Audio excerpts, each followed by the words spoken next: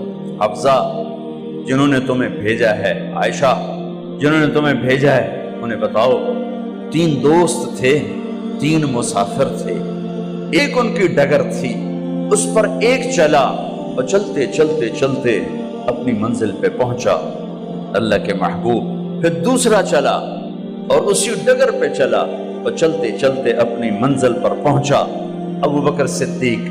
اب تیسرا چل رہا ہے، اگر انہی کی راہ پہ چلے گا تو ان تک پہنچے گا، ادھر ادھر ہو گیا بھول بھٹک جائے گا۔ انہیں جا کے بتا دو کہ جس راہ پر میرے دونوں ساتھی چلے میں اسی پہ چلتا رہوں یہاں تک کہ میرا اللہ مجھے میرے ساتھیوں سے ملا دے۔ اللہ نے کیسے ملایا؟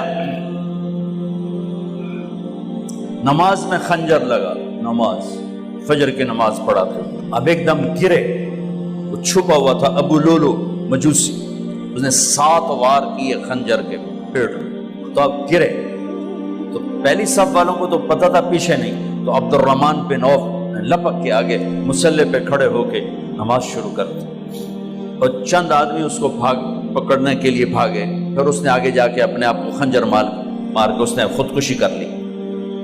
اٹھا کر مکان پر لے گئے، دودھ پلایا گیا تو وہ آنتوں سے باہر نکل گیا، کہنے لگے موت کا پیغام آ گیا ہے۔ تو اپنے بیٹے کو بلایا کہ بیٹا جا کر اماں جان عائشہ سے کہو کہ عمر، امیر المومنین نہ کہنا، اب میں امیر المومنین نہیں ہوں، کہنا کہ عمر بن خطاب اپنے دونوں ساتھیوں کے ساتھ قبر کی جگہ چاہتا، اگر مجھے اجازت مل جائے تو مجھے وہاں دفن کرنا، اگر اجازت نہ ملے تو مجھے عام قبرستان میں دفن کر دیں۔ عبداللہ بن عمر تشریف لے گئے تو اماں عائشہ بیٹھی رو رہی تھی، کہ اماں جان میرا باپ عمر بن خطاب اجازت چاہتا ہے قبر کی اپنے دونوں ساتھیوں کے ساتھ۔ تو حضرت عائشہ رضی اللہ تعالیٰ عنہ رونے لگی، پہلے بھی رو رہی تھی، کہا عبداللہ یہ جگہ تو میں نے اپنے لیے رکھی ہوئی تھی کہ میں اپنے خامند اور باپ کے ساتھ میں بھی ایک کونے میں سو جاؤں گی، لیکن اگر عمر کی خواہش ہے تو اس جگہ کا عمر مجھ سے زیادہ حقدار۔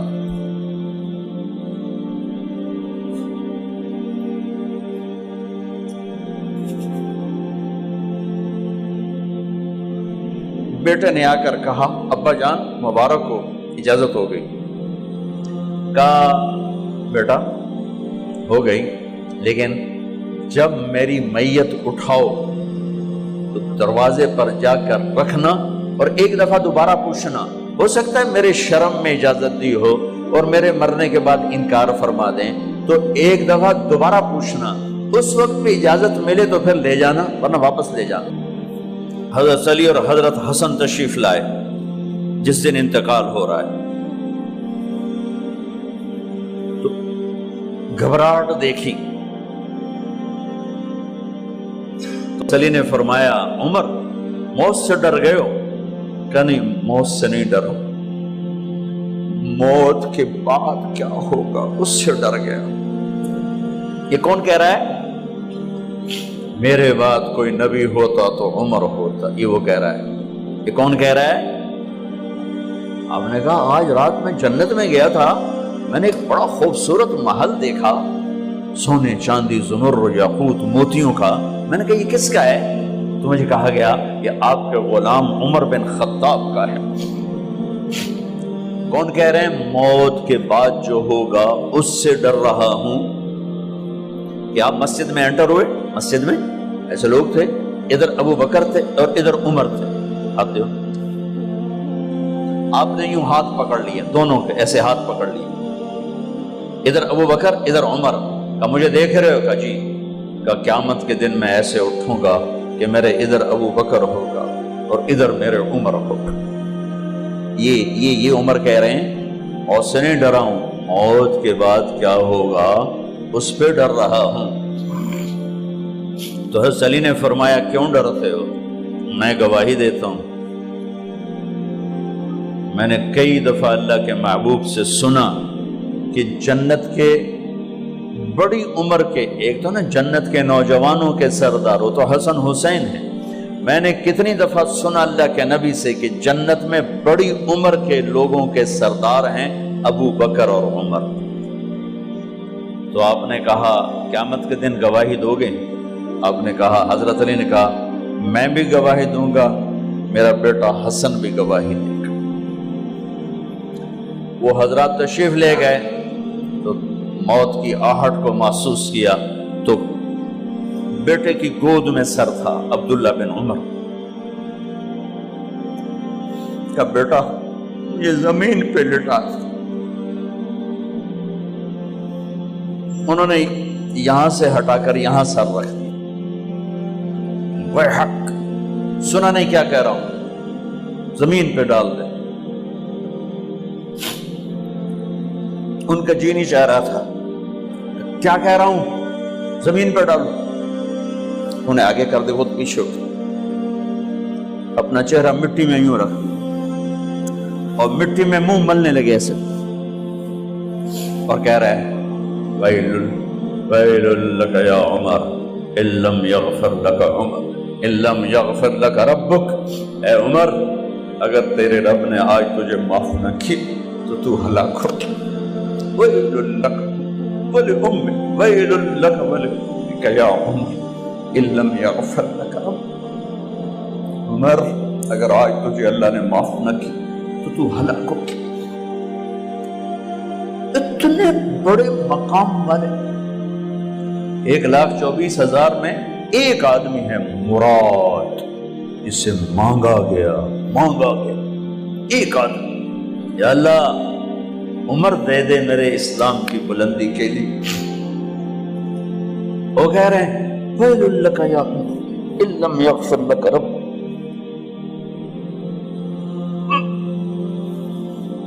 اے عمر تو برباد ہو گیا اگر تیرے رب نے تجھے معاف نہ کی۔ یہ کہتے کہتے کہتے کہتے جان نکل گئی۔ صہیب رضی اللہ عنہ نے آپ نے وصیت فرمائی تھی میرا جنازہ صہیب پڑھائے، رومی جنازہ پڑھایا گیا، کندھوں پہ اٹھایا گیا، اور آ کر اماں جان عائشہ رضی اللہ عنہ کے دروازے پر عبداللہ بن عمر، باقی تو کوئی پتہ نہیں تھا کسی کو، کبھی ٹھہر جاؤ جنازہ یہاں رکھ دو۔ پھر آگے بڑھے، دستک دی، اماں جان میرا باپ عمر بن خطاب دروازے پہ پہنچ چکا ہے، اندر آنے کی اجازت ہے۔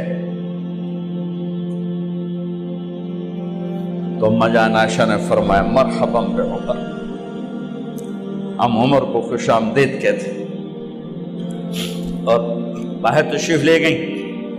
وہیں حجرہ مبارک میں قبر کھودی گئی۔ عبداللہ بن عباس فرماتے ہیں کہ میرے کندھے پر کسی نے ہاتھ رکھا تو میں نے یوں پیچھے مڑ کے دیکھا تو جناب امام المتقین حضرت علی کھڑے ہوئے رو رہے تھے اور فرما رہے تھے عمر مجھے پتا تھا تیرے سوا یہاں کوئی نہیں آ سکتا، مجھے پتا تھا یہاں تو ہی آئے اور کوئی نہیں آ سکتا، چونکہ میں نے ہزاروں دفعہ سنا خرجت انا و ابو بکر و عمر دخلت انا و ابو بکر و عمر، میں نے ہزاروں دفعہ اپنے نبی کی زبان سے سنا میں اور ابو بکر عمر گئے تھے، میں اور ابو بکر عمر آئے تھے، میں اور ابو بکر عمر اندر گئے تھے، میں اور ابو بکر عمر باہر گئے تھے، میں نے اپنے نبی کے نام کے ساتھ تجھے اور ابو بکر کو اتنا سنا ہے کہ کسی کو نہیں سنا، لہذا مجھے پتا تھا تو اسی جگہ پہ آئے گا، تیری یہی جگہ ہے۔ میرے بھائی بہنوں، یہ وہ لوگ ہیں جنہوں نے رضی اللہ عنہ کا ٹائٹل جیتا اور پھر روتے روتے مر گئے۔ مجھے کیا خبر کیا ہونے والی، آپ کو کیا خبر کیا ہونے والی؟ بے شک میرا رب رحیم ہے، اس کے رحم کے تو فعلی کام بنے گا، کیڑیاں تقریراں تے کیڑے علم، کیڑیاں نمازاں تے کیڑیاں تجدہ، کم تو اس کی رحمت پر بنے گا، پر یہ اعمال اس کی رحمت کو لینے کا راستہ ہیں۔ یہ بھی ٹھیک نہیں ہے کہ اللہ غفور الرحیم ہے، آپ ہی معاف کرے گا، یہ یزید اور حسین کو برابر تو نہ